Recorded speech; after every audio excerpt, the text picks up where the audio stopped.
باسی شۆڕشەکە بەم شێوەیەکە کە باسەکە ئەنجا ئەڵێ مەلا سەلیم نامەی نووسیوە بۆ قائیدی ڕۆحی مەسیحیەکان کە شۆڕشەکە دەربارەی ئێوە نیێو خەمتان نەبێ. ئەمەش دەقی نامەکەی ئەوە کە هەر لە نامەی ئیان سمیثی نائیبی قونسولگەری بەتلیسە کە سەرهی ئینگلیزەکانە.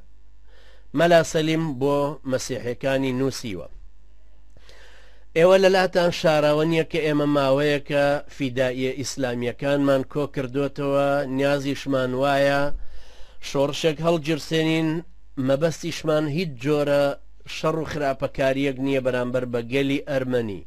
فەرمانمان دەرکردووە زۆر بە جددی بۆ هەموو شوێن کەوتوەکانمان کە لە ناوچەکەماندا هەن کە ئاگداری ئەرمەنیەکان بن. ئومێدەوارم ئێوەش ئەوامر دەرکەن هەروەها بۆ شوێن کەوتوەکانت بۆ ئەوەی ئەوانیش هەڵوێستێکی بێلایەنانە ببینن، حتا ئەگەر یەکێکیان لە شۆڕژگەڕانی ئێمە بینی با چاو بنوقێنن کە ئەنەما نەیان بینیون.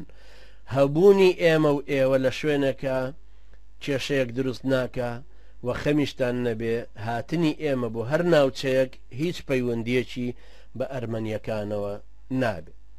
ئەنجا ئیان سمێت نووسیوێتیەوە پەیوەندی نێوان ئەرمەن و کوردەکان ئێستا لە باشترین حاڵیاندایە، چونکە مەلا سەلیم و چوار لە ڕەفیقەکانی کە ئێستا لە قونسولیگەری رووسیان لە ژێر چاودێریەکی زۆری پۆلیسان و جوندیە تورکیەکان بەرامبەریان مۆستاون.